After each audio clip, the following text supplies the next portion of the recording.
Сәлеметсіздер. Бүгінгі сабағымыз р дыбысын сөздерде бекіту. Сабағымыздың мақсаты р дыбысын сөздерде дұрыс айтуға дағдыландыру. Енді біз сабағымызды бастамас бұрын әр сабақтың басында өзің білетіндей артикуляциялық жаттығуды жасаймыз. Артикуляциялық жаттығу жасау үшін бізге міндетті түрде айна керек. Кәне артикуляциялық тіл жаттығуларын бірге жасайықшы. Күрекше, әткеншек, тіс щеткасы, атым шауып келеді, саңырау құлақ. Әр жаттығуды өзің білетіндей 10 реттен қайтала. Сөйтіп жасап, күнде дағдылан. Келесі тапсырмамыз буындарды дұрыс айт. Кәне буындарды бірге айтайық. Жарайсың. Ра, дұрыс. Ро, жарайсың. Ру, өте тамаша. Р, жарайсың балақай. Сен буындарды дұрыс айтты деген ойдамын. Келесі тапсырма сөздерді жікте. Өзің көріп отырғандай, 2 р дыбысы, р әріптерін суреті көрсетілген. Біреудің үстіне сызған. Ол жерге қазір р дыбысы жоқ сөздерді жіктейміз. Бірінші бағанда р дыбысы бар сөздер, келесінде р дыбысы жоқ сөздерді жіктеп дұрыс айтып көрейік. Бізге керегі р дыбысы бар сөздер, соларды анық және жақсы айтайық, дұрыс айтайық.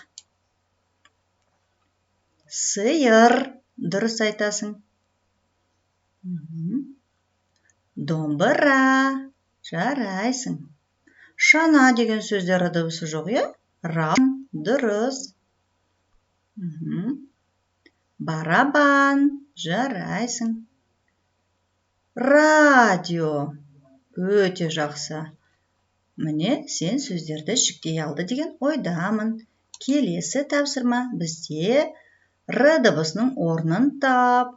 Р дыбысы сөздің басында, ортасында және соңында кездесетінін біз білеміз. Сол себепті сен осы тұрған суреттерді пайдаланып, р дыбысы бар сөздерді дұрыс орналастыршы. Кәне, сен айт, мен саған көмектесейін. Робот, жарайсың. Рюкзак, өте тамаша. Ара, дұрыс айтасың. Керік, жарайсың. Су сиыр, өте жақсы. Қар, тамаша. Міне, сен сөздердің орнын дұрыс тапты деген ойдамын. Келесі тапсырма бізде 4-ші артық деп аталады. Өзің көріп отырғандай, осы суреттегі жануарлардың аттарын айтсаң, р дыбысы бар сөздер кездеседі екен. Қайсында р дыбысы жоқ екен? Және де өзің байқағандай, жануарлар саған таныс. Кәне, айтып көр, қайсында р дыбысы жоқ екен? Өзің айта ғой.